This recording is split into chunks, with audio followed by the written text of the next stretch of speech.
राधे राधे गोविंद गोविंद राधे राधे राधे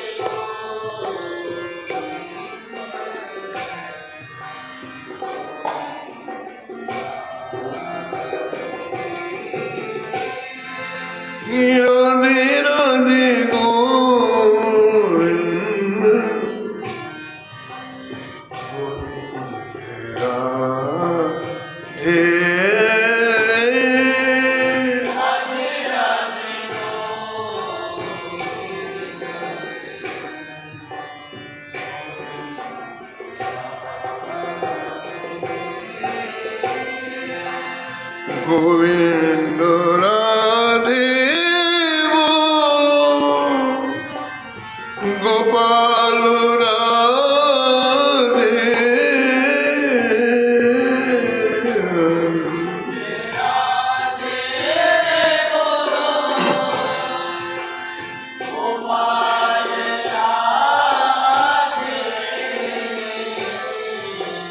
गोविंद राधे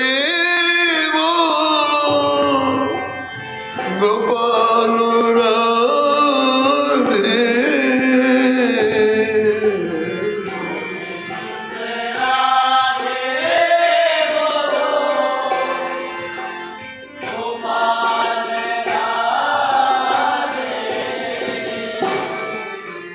राधे राधे गोविंद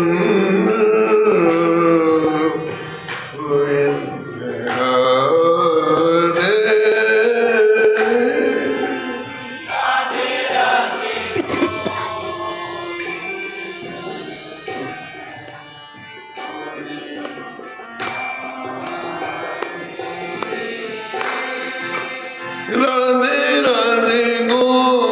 गोविंद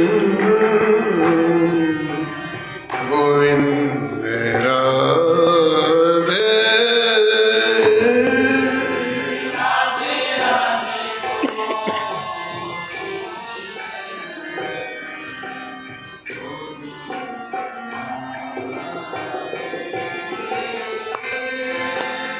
गोविंद राधे बोलो गोपाल राधे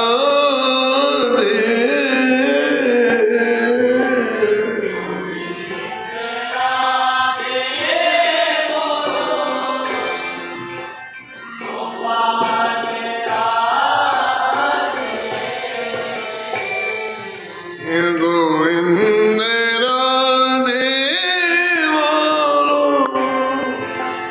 गोपाल राधे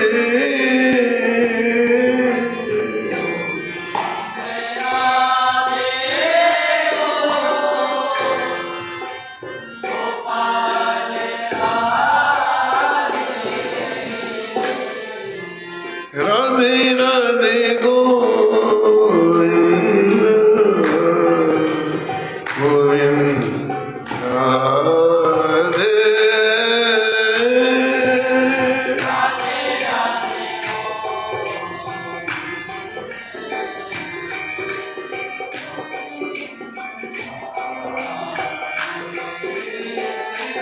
हे राधे राधे गोविंद गोविंद राधे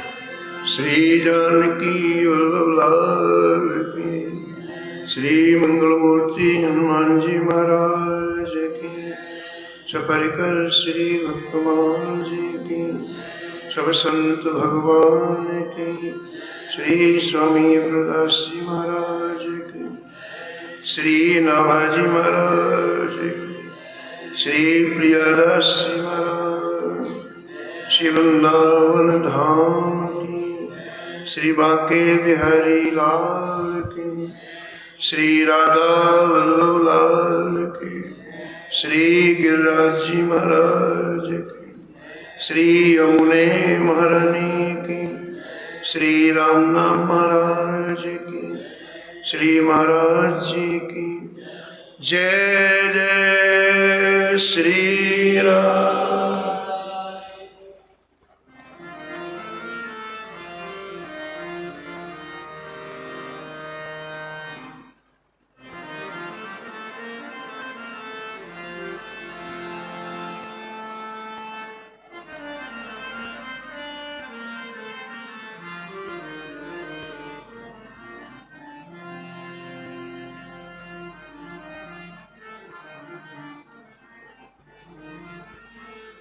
विनय व्यास मनो प्रगट है,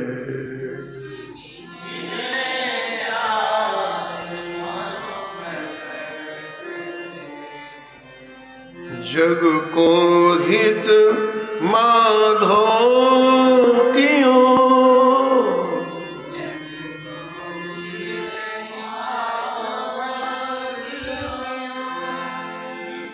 पहले वेद विभाग कथित पुराण अष्टादश,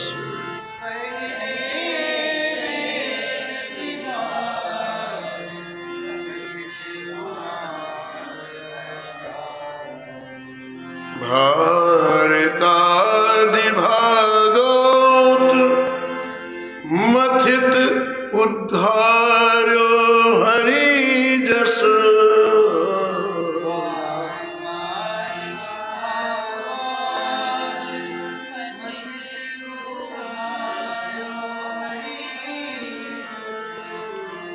अब शोधे सब ग्रंथ अर्थ भाषा विस्तारो,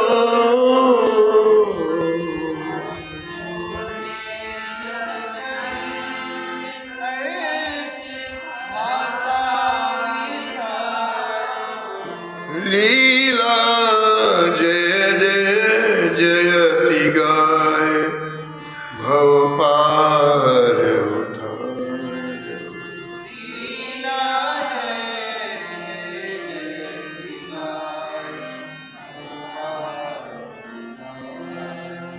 जगन्नाथिष्ट वैराग्य सी, जगन्नाथ करुणा रस भी जो हियो,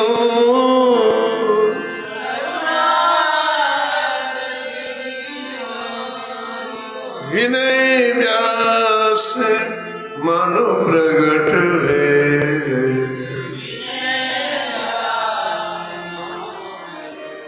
जग को हित माधव की।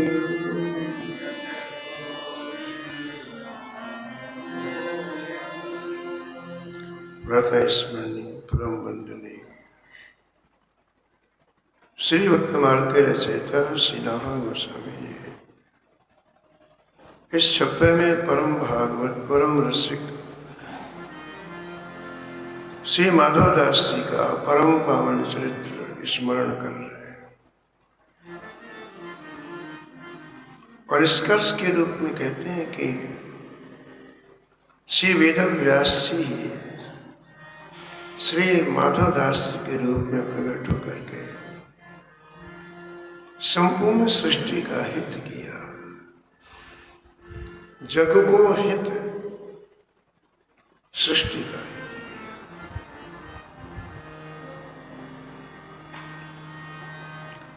जीव का हित किसमें है?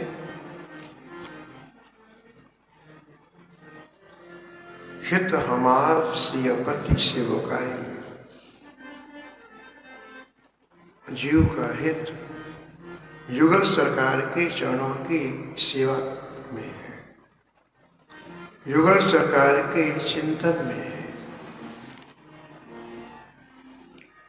लेकिन सृष्टि का प्रत्येक जीव विमुख है, वो ठाकुर जी का चिंतन नहीं करता, उसका लक्ष्य ही ठाकुर जी नहीं है।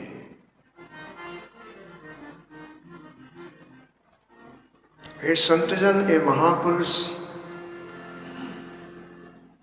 बहुत बड़ा सृष्टि का हित करते हैं। विमुख जीवों को भगवान के सम्मुख करते हैं।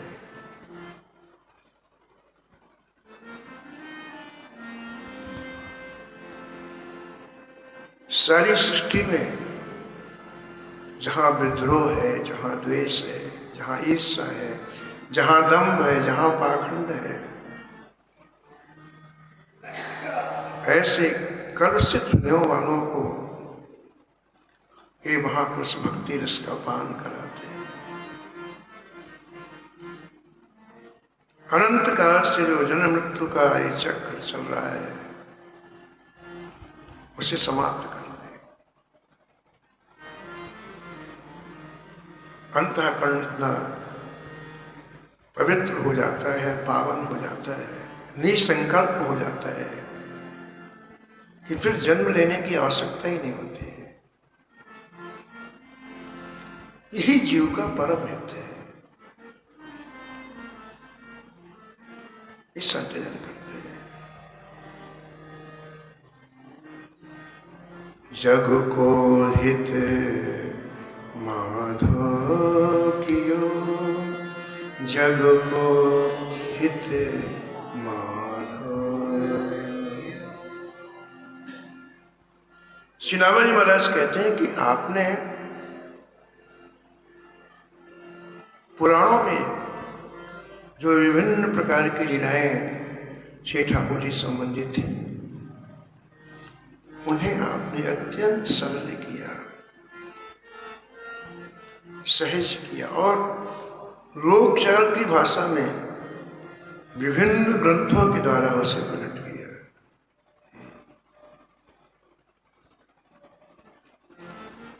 जय जय श्री जगन्नाथ, जय जय श्री जगन्नाथ, नीलगिरिवासी,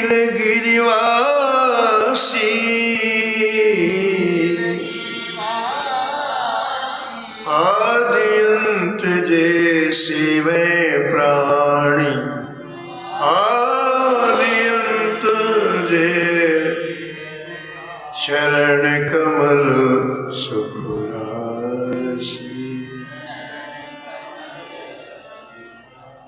जय जय जय श्री जगन्नाथ,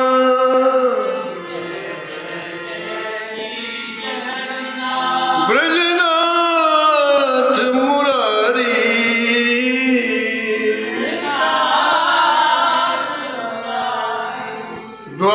द्वारावती प्रति श्री कृष्ण विजय, द्वारावती प्रति श्री कृष्ण विजय, रुक्मणी रतिकारी, रुक्मणी।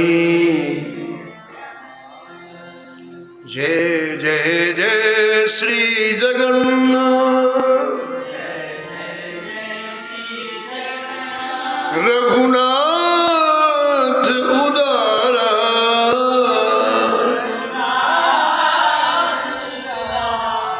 तारक ब्रह्म श्री राम नाम, त्यों लोक प्यारा।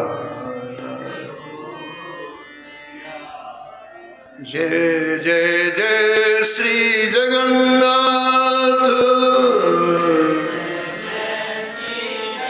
नारायण स्वामी,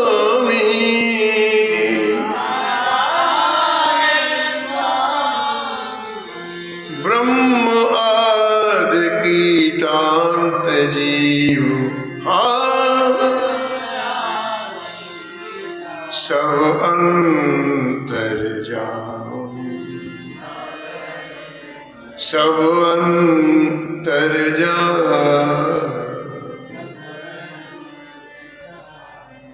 इस शैली में आपने अनेक पदों की रचना की और सहज सरल भाषा में लोगों ने आत्मसात किया। परिणाम क्या हुआ कि वो संसार सागर से पार होकर श्री ठाकुर जी के चरणों में पहुंच गए। और यही संत का लक्ष्य है, भावाटवी से निकल करके युगल सरकार के चरणों की प्राप्ति करें। संत का है यही इस धराधाम में आने का मुख्य प्रयोजन है।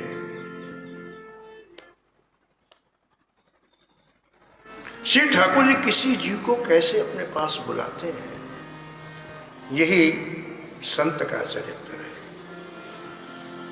संत के चरित्र का प्रारंभ जब होता है तो उस विशेष रूप से ये देखना चाहिए कि ये कैसे श्री ठाकुर जी के चरणों में पहुंचे। और सबसे विशेष बात यह है कि हम शरीर के लोगों के समान इनका सामान्य जीवन है, कोई अलग से कोई जीवन नहीं है। जैसे हम लोग जीवन जीते हैं वैसे जीवन है। और उसी में से इन्होंने कैसे ठाकुर जी कृपा प्राप्त की, कैसे अनुग्रह प्राप्त किया, मैं देखना चाहिए। कल आपने श्रवण किया कि माता पिता ने माधवदास जी का विवाह कर दिया, लेकिन माधवदास जी ने काशी में रह करके जिन ग्रंथों का अध्ययन किया उसका सार है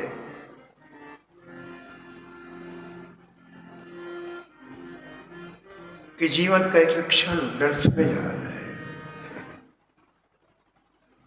क्षण क्षण छीन होत जीवन, क्षण क्षण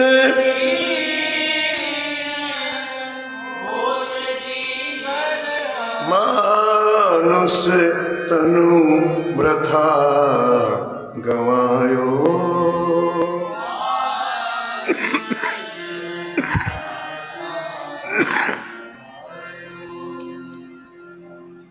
ये सार है जीवन के एक क्षण जा, एक एक दिन नहीं, एक क्षण। तो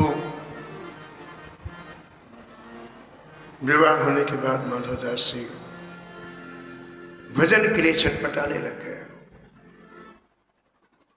लेकिन जब पत्नी की तरफ ध्यान जाता तो मन में एक बात आती कि इसके जीवन के लिए कोई आधार हो जाए, फिर यहां से जाओ।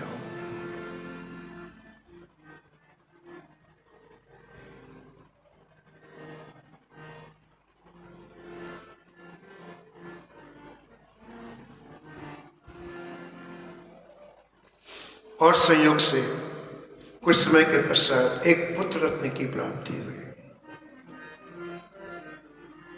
बड़े प्रसन्न हुए कि अब मैं भजन करने जाऊंगा। लेकिन उससे भी ज्यादा जंजाल में फंस गए। पुत्र होते ही पत्नी की मृत्यु हो गई। गोस्वामी जी ने एक पंक्ति लिखी है विनय पत्र का, बहुत सुंदर। छूट वे के जतन विशेष बांधो जायो, छूट वे के जतन विशेष बांधो जाए। हुई है विश्व भोजन,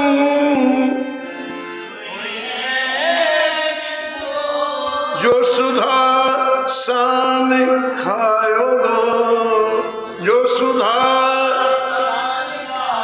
छूट वे के जतन विशेष जायो, छूट वे के जतन विशेष। दिक्कत क्या है किसी ठाकुर जी को किनारे में रख करके हम जब समस्याओं का समाधान करते हैं और बनते जाते हैं, उसमें एक गांठ और लग जाती है तो व्यक्ति और फंदे में पड़ जाता है। अब नवजात शिशु सामने है, चिंता में डूब गए माधवदास जी। अब इसका पालन पोषण करूं कि मैं भजन करूं? और तब से ठाकुर जी ने अनुग्रह किया, कृपा किया। एक ऐसा दृश्य दिखाया माधवदास जी को जिसको देखते इनके मन में, अरे ये मैं क्या सोच रहा था कि मैं इसका पालन पोषण करूंगा।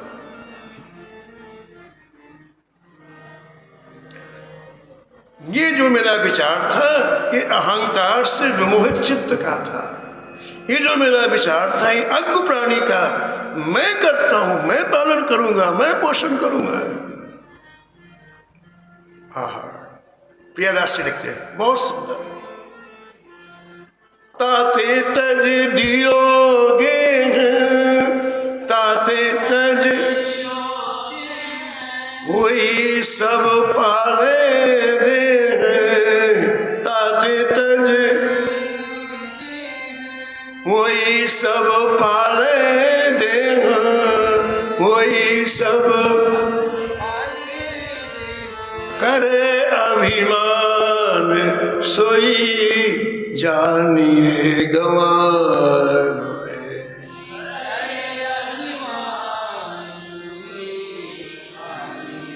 हाँ जी, करे अभिमान, सोई जानिए गवार है।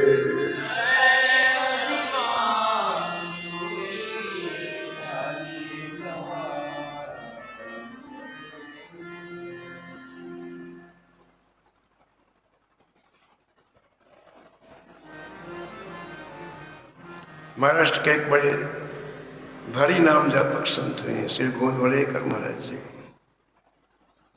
उनके पास एक व्यक्ति गया और उसने कहा, महाराज हम पवित्र आचरण करते हैं जीवन में, कोई पाप नहीं करते, पवित्र आचरण करते हैं और राम राम करते हैं, फिर हमें गुरु बनाने की क्या आवश्यकता है?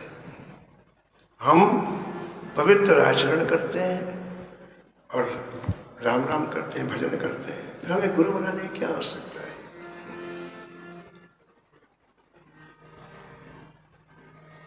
उन्होंने कहा, ये जो कह रहे हैं ना कि मैं भजन करता हूं, मैं पवित्र आचरण करता हूं, इस मैं को मिटाने के लिए गुरु की आवश्यकता है।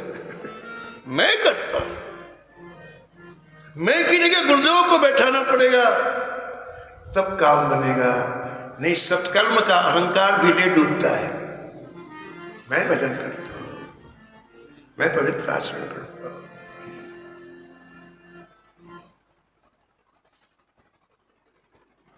तो मैं परिवार का पालन करता हूं, मैं ना रहूं तो परिवार नष्ट हो जाएगा। कहते महामूर्ख व्यक्ति है। इतने बड़े ब्रह्मांडों का जो पालन करता है, सृष्टि का पालन करता है, वो पालन करता है कि मैं करता हूं। एक संत सुना रहे थे कि एक बार महाराष्ट्र में अकाल पड़ा, हजारों आदमी मरने लग गए। तो समझ स्वामी रामदास जी ने शिवाजी को आज्ञा दी कि तुम अपने भंडार खोल दो, अन्न के जितने भंडार है खोल दो, जिससे लोगों को राहत मिले, मृत्यु से बचे लोग। तो शिवाजी ने क्या किया, एक पहाड़ की घाटी में एक छोटा सा काम लगा दिया कि जो व्यक्ति 1 घंटे यहाँ श्रम करेगा उसको भरपूर आटा चावल दाल मिलेगा। अब अकाल का समय महाराज, लाखों व्यक्ति लग गए और उन्हें आटा चावल दाल दिए जाने लगे। महीनों हो गए। एक दिन शिवाजी अपने महल में ऊपर जाकर के छत में पहाड़ की तरफ देखा तो लाखों आदमी बड़े आटा चावल डाल ले जा रहे थे। तो शिवाजी के मन में बात आ गई, यदि मैं नहीं होता तो ये मर जाते, यदि मैं नहीं होता तो ये मर जाते। उनके मन में आया और समर्थ स्वामी रामदास जी प्रकट हो गए, वही प्रकट हो गए। गुरुजी आए, गुरुजी आए, बड़ा स्वागत, बड़ा सत्कार। बोले शिवा भाई कहाँ काम कर रहे लोग, हमको लेके चलो। बड़ी खुशी हुई कि गुरुजी बड़ी शाबाशी देंगे, वो इतना बड़ा काम कर रहे हो। वहां गए, लोग मिट्टी उठा उठा के डाल रहे थे। 1 घंटे उनको बढ़िया अन्न चावल डाल दिया जा रहा था। एक खड़े हो गए समर्थ रामदास जी, बोले शिवा 3-4 व्यक्तियों को बुलाओ। बुलाया गया, बोले इनके हाथ में सब्बर दो, लोहे का सब्बर दे दिया गया। बोले सामने जो चट्टान पड़ी उसको फोड़ो। 4 मजदूर लगे, उन्होंने ऊपर से सब्बर का प्रहार किया तो चट्टान के 2 टुकड़े हो गए। उसमें क्या देखा कि एक मेढक बैठा है अंदर और चट्टान के अंदर छोटा सा गड्ढा, उसमें पानी भरा हुआ है। वो मेढक जैसे खून के बाहर आया, वैसे समर्थ स्वामी रामदास जी ने कहा शिवाजी इसको पानी तू ही देता है, जो चट्टान के अंदर पानी दे सकता है वो जीवों का पालन नहीं कर सकता। ये अहंकार निकाल लो कि मैं जीवों का पालन करूं। अहंकार विमूढ़ात्मा, अहंकार करता है मन्यते, करता है मिति मन्यते।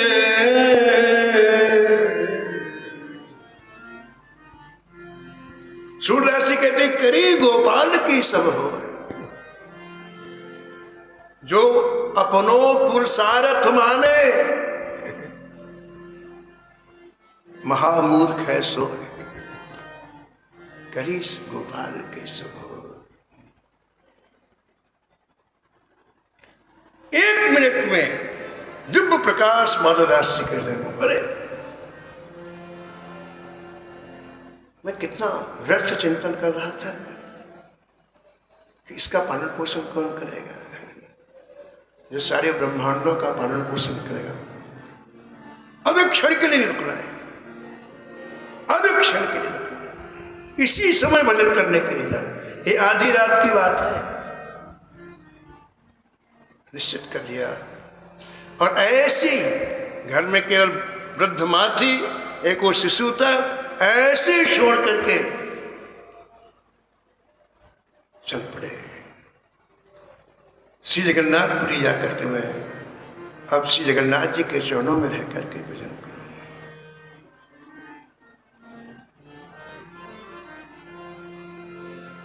ग्रह कारज नाना जंजाला,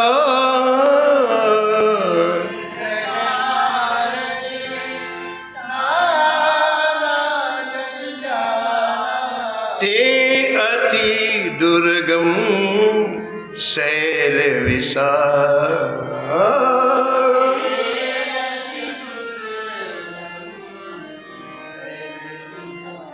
हिमालय की चोटी में जो लोग ऊपर तक जाते हैं, एवरेस्ट की चोटी में, हिमालय की चोटी में, से पूछो आप, जब वो चढ़ते हैं ऊपर तो उनको लगता है बस ये अंतिम चोटी है, यहाँ जाके हम झंडा फहरा दें कि हम आ गए।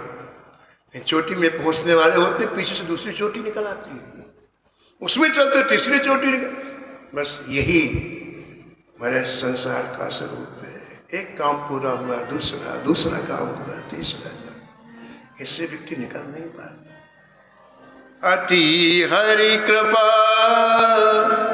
जाहि पर होई,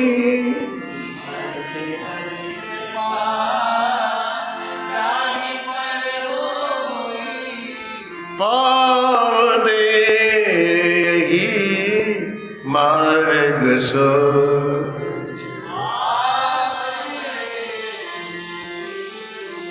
मार्ग सोई मारग सो। पूज्य भाई जी श्रीमान प्रसाद पोदार जी कहते हैं कि संसार की वस्तु एक दिन नष्ट हो जाएगी।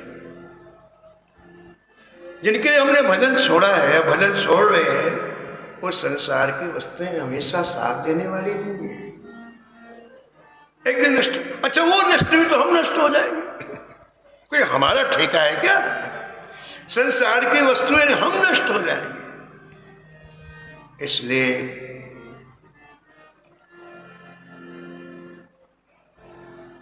गीता वन के संस्थापक श्री सिद्धेदार जी कहते थे कि कभी मन में भजन करने की इच्छा हो एक तरफ, और दूसरी तरफ करोड़ों रुपए का नुकसान हो, तो करोड़ रुपए के नुकसान को सह लो, भजन पहले करो।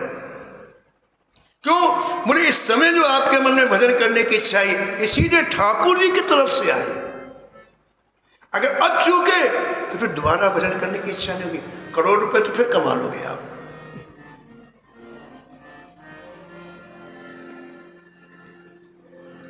तत्क्षण श्री माधवदास जी महाराज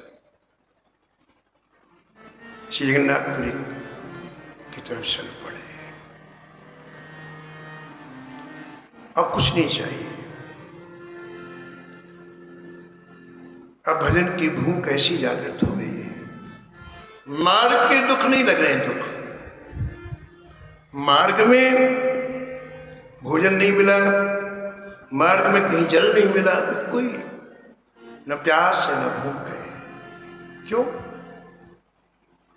मन भजन में।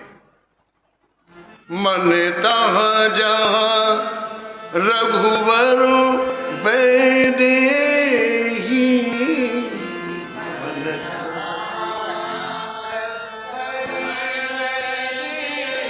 शरीर में मन होता है तो भूख प्यास लगती है, और मन जब ठाकुर जी के चरणों में पहुंच जाता है तो भूख प्यास का दुख नहीं लगता है।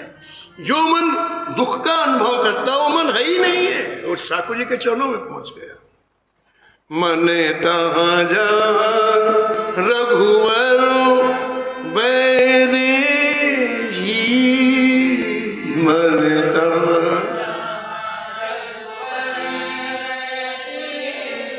बिनु मन तन दुख सुख कहुगे, बिनु मन तन सुख दुख कहुगे, कहुगे कहुगे। बरसाने में एक महात्मा थे, पूज्य श्री सचिनंदन दास जी महाराज। हमारे यहाँ श्री बाबा अनुरागी बाबा जी उनके गुरु जी थे। 111 वर्ष की आयु में उन्होंने शरीर छोड़ा, बहुत भजन करते। तो कुंड के किनारे बैठे, वहीं झोपड़ी ऊंची, वहीं रहते थे। तो एक काला बिच्छू निकला और उनकी अंगुली में काट दिया। काला बिच्छू बड़ा विषैला होता है। ऐसे बैठे थे तो उसने डंक मार दिया, अब पूरा हाथ नीला होने लग गया और दर्द बहुत हुआ। तो अनुरागी बाबा जी ने कहा कि मैं चिकित्सक को बुला लाता हूं और एक जहरीला खून निकाल देगा, आपको बहुत दर्द हो रहा है बहुत। बोले नहीं, मेरी लीला चिंतन का समय हो रहा है, 5 मिनट के बाद मैं लीला चिंतन में मेरा मन प्रविष्ट हो जाएगा, फिर मुझे दुख का एहसास ही नहीं होगा। जो मन अभी चिंतन कर रहा है ना अंगुली का कि बिच्छू ने काटा, वो मन लीला चिंतन में लग जाएगा, फिर मुझे दुख होगा ही नहीं।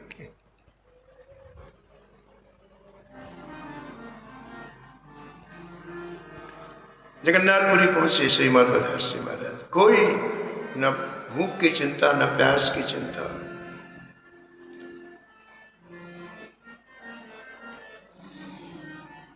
आए नीलगिरी धाम, आए नीलगिरी धाम, रहे गिरे सिंधु तीर, रहे गिरे अति मत धीर, अति मत धीर, भूख प्यास न विचारने,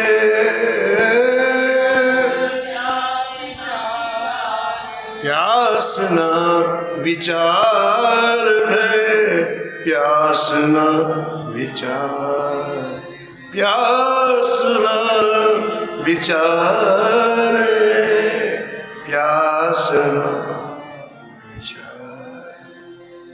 अब देखो आप, हम लोग कहीं जाते हैं पहले सुविधाओं का प्रयास करते हैं, हमें रहने के लिए कमरा ठीक है कि नहीं, अटैच है कि नहीं, इसमें एसी है कि नहीं, इसमें ये चीज़ है कि नहीं, क्योंकि हम इसी के लिए जाते हैं, हम भगवान के लिए नहीं जाते, भजन के लिए नहीं जाते। हमारा लक्ष्य भजन नहीं, हमारा लक्ष्य शरीर को आराम देना है। तो कहीं भी जाते हैं हम तो इसकी चिंता ज़्यादा रहती है, लेकिन जिसे भजन करना है तो कभी इसका चिंतन नहीं करता है।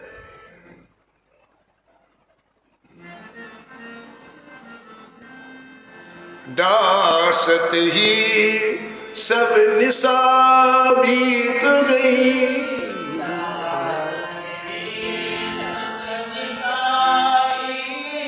वो सब ये लिखते हैं कि भैया बिस्तर बिछाते बिछाते पूरी रात निकल गई, सोओगे कब, ये हो जाए, भजन कब करोगे। दासत ही सब निशा बीत गई, दासत ही कबहु न नाथ नींद भर सोया,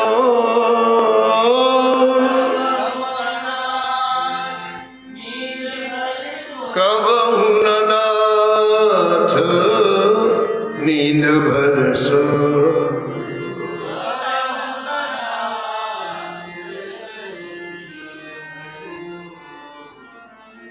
तो इतने दिनों के भूखे प्यासे माधवदास जी जगन्नाथपुरी पहुंचे तो वहां भूख और प्यास का इंतजाम नहीं किया, कहाँ खाऊंगा क्या ना, क्या किया, जिसके लिए गए तो काम चालू कर दिया। काय के लिए निकले, काय के लिए निकले, माधवदास भजन करने के लिए। इसलिए पहले विचार पूर्वक निश्चय करना चाहिए हमारा उद्देश्य क्या है, हमारा लक्ष्य क्या है, नहीं फिर वापस हो जाएंगे हम। बिना विचार के यदि हमने कोई निर्णय लिया तो फिर वापस लौटना पड़ेगा। देखो आए गंगा से समुद्र में स्नान करने के लिए गए, स्नान करते उनको एक टूटी फूटी झोपड़ी दिखाई पड़ी, वही किनारे में टूटी फूटी, ऊपर से छाया थी लेकिन दो चार जगह से टूटी फूटी थी। इतनी भजन की तुरा, उसी खोपड़ी में घुस गए और घुसने के बाद महाराज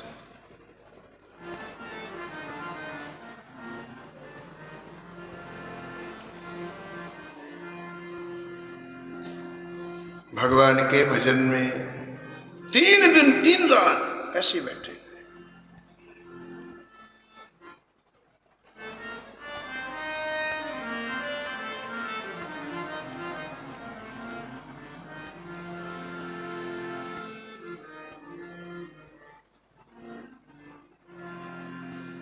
भय दिन 3 ये तो भूख के अधीन नहीं, दिन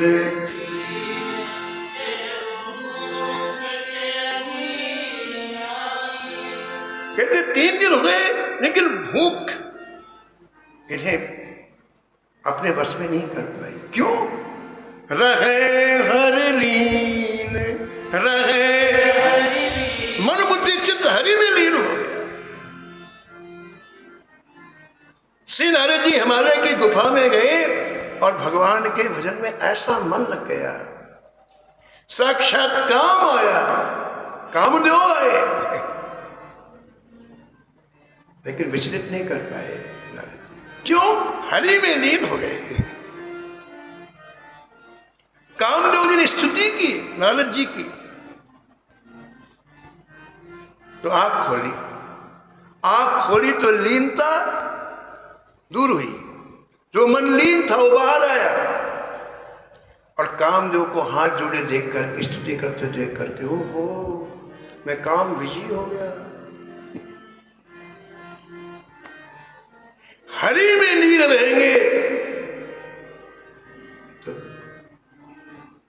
कोई अधीन नहीं कर सकता है। गोस्वामी जी की प्यारी पंक्ति है, बहुत प्यारी पंक्ति है। जनहि मोर बल, जनहि मोर बल, निज बल ताही।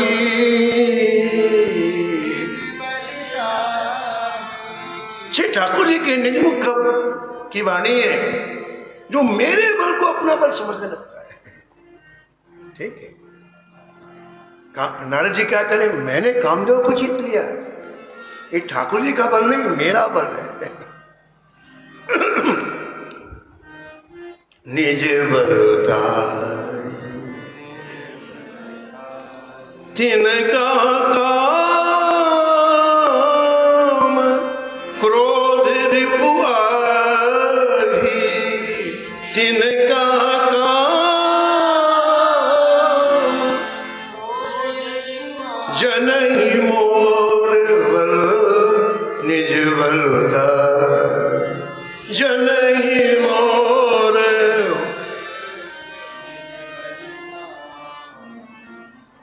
भजन में लीन हो गए माधवदास।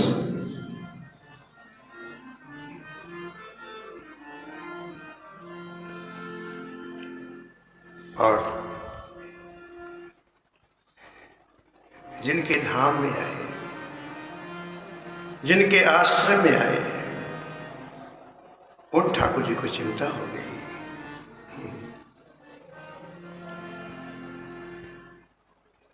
गाठी में बांधे, गाठी में बांधे, मांगत में सकुचाई,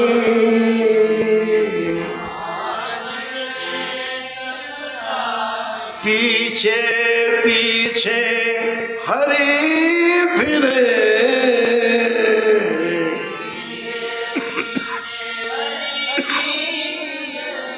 भूखे ना रह जान, भूखे ना रह जान।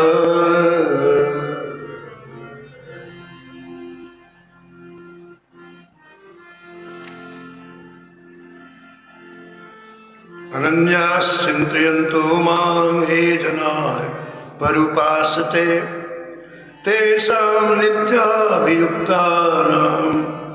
योगक्षेमं वहामि। श्री जगन्नाथ जी अर्धरात्रि में उठ के बैठ गए। श्री जगन्नाथ जी के यहाँ नियम है कि शयन भोग तो ठाकुर जी को भोग लगते ही है।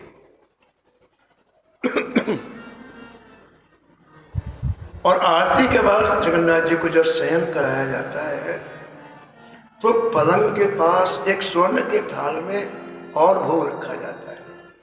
कभी रात्रि में भूख लगाई ठाकुर जी को तो, और प्रातःकाल जब पट खुलता है ना तो उस भोग को निकाला जाता है।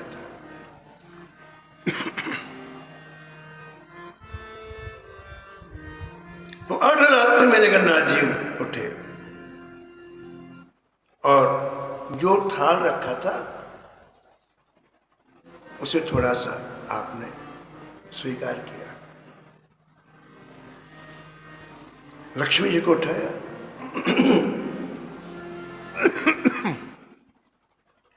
और कहा इसी समय इस थाल को लेके जाओ, मेरे प्रिय भक्त माधवदास जी की कुटिया में रख करके आओ। देखो आप कितना प्रेम करते हैं ठाकुर जी भक्तों से। लक्ष्मी जी को आज्ञा दे रहे तुम लेके जाओ।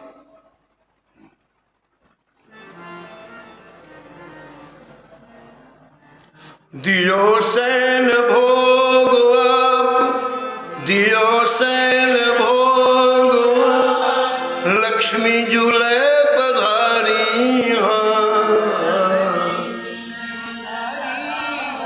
हाटक की थारी झन झन पाँव धारिये, झन झन पाँव धार। स्वर्ण का दिव्य थाल, उसमें दिव्य प्रसाद, और स्वयं लक्ष्मी जी हाथ में लेकर के जब चले तो प्रियादास से कहते हैं उनके चरण कमलों में जो नूपुर थे उसकी बड़ी मधुर आवाज निकल रही थी।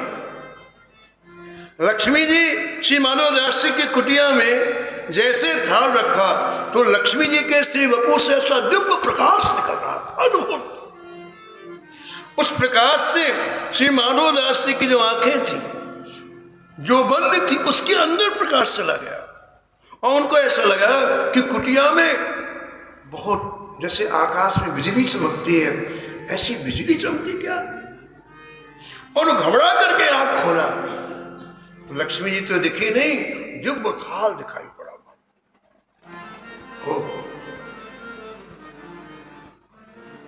प्रियादास जी कहते हैं कि ठाकुर जी के प्रसाद को देखते ही माधवदास जी को आह्लाद हुआ। प्रसाद में और खाना में यही अंतर है ना। लोग होटल में खाना खाते हैं, प्रसाद नहीं पाते, खाना, और वही बुद्धि खराब करता है। ये खाना जितना बनाने वाले हैं ना भगवानी वाले के। कुछ प्रेमानंद जी महाराज कह रहे थे कि हमने अपनी आंखों से देखा, कहीं भोजन बनाना था, जितने बनाने वाले थे वृक्ष के नीचे पहले खुद शराब पिए, फिर भोजन बनाने के लिए गए। बड़ा मुश्किल है।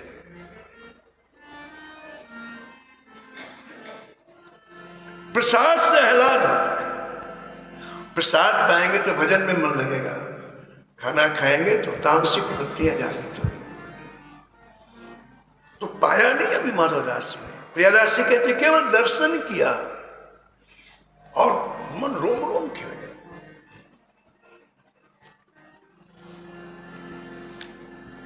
ये दिव्य प्रसाद प्रिया प्रिय को,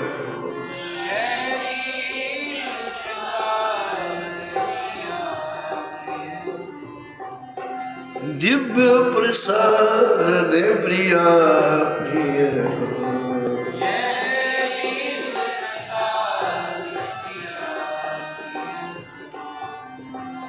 देखत ही मन मोद बढ़ावत,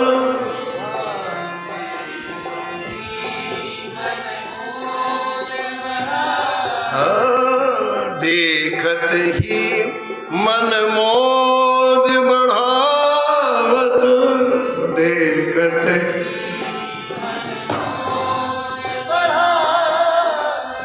परसत पाप ताप ही को, परसत पाप यह दिव्य प्रसाद प्रिया प्रिय को,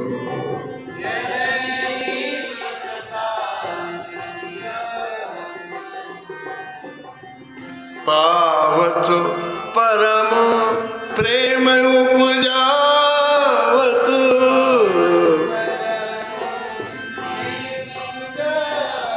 प्रसाद पाना पेट भरना नहीं है, ये भी उपासना है। श्री ठाकुर जी का प्रसाद पाना हमारे वैष्णव में उपासना है। कहते प्रसाद पाते ही हृदय प्रेम से लबालब हो जाता है। पावत परम प्रेम उपजावत,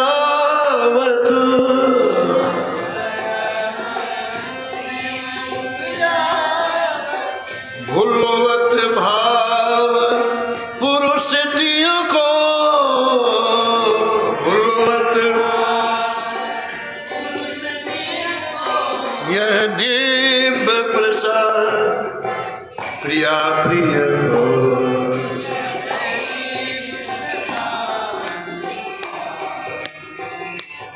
यह दिव्य प्रसाद प्रिय प्रिय को।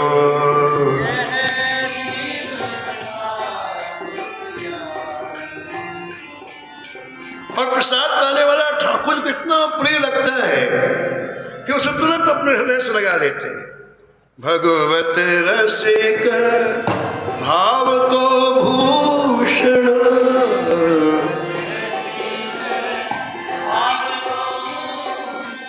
है भगवत रसिक भाव तो भूषण। भगवत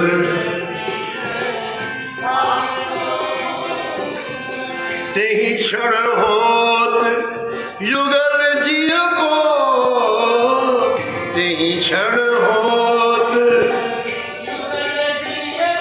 यह दिव्य प्रसाद प्रिया प्रिय हो। यह दिव्य प्रसाद।